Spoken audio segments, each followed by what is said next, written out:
Hi everyone, Ian here from UK Europarts Work Info.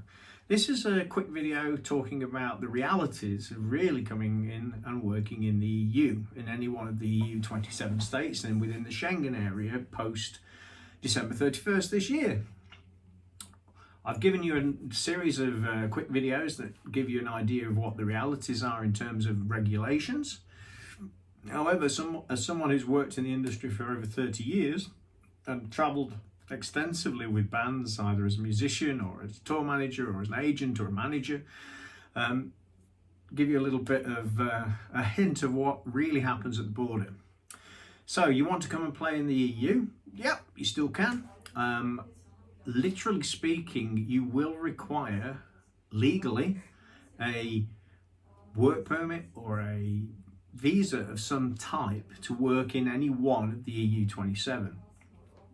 Depending on which of the states that you come into, France, Germany, Spain, Latvia, Lithuania, Estonia, those are the Baltics, Sweden, Denmark, etc., etc., you'll be treated differently, potentially, because each country is allowed to, of course, deal with its own borders for non-EU nationals how they see fit. It's custom and practice for many, many years that many musicians have been travelling around the world with their own personal instruments, and quite often they just wade through. The problem is there's no consistency when you're coming into the EU. Even with a Schengen visa, there is no such thing as a Schengen work visa for all the EU 27. You will be required to provide some proof if you're stopped. And as I said, it's going to be spot checks, really, as it always is. The other thing to say is that if you're traveling en masse with other musicians, then obviously if you've got a lot of instruments with you, if you're in a van and you've traveled over by ferry from the UK to France, Holland,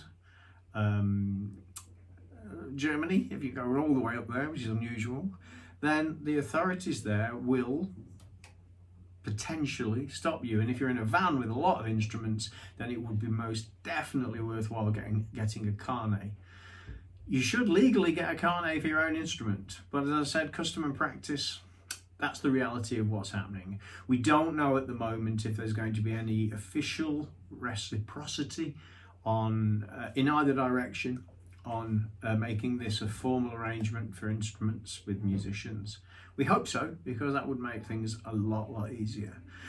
Final thing to say, as you're going to be travelling around the Schengen area, if you're lucky and you've come in to the European Union without being checked on the way in, as a group of people working, whether you're in music, dance, theatre, film, whatever, if you're travelling in a UK registered vehicle, then potentially you could be stopped at any border or anywhere really.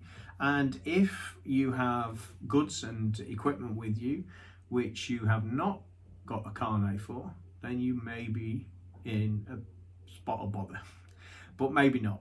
It's all very much hit and miss, but I wanted to give the reality of travelling on the road and what is likely to happen the other side of December. What we also think, of course, is that it's such chaos at the moment due to COVID on top of Brexit, then there may be a soft touch, a light touch on all this, but in both directions, but we don't know.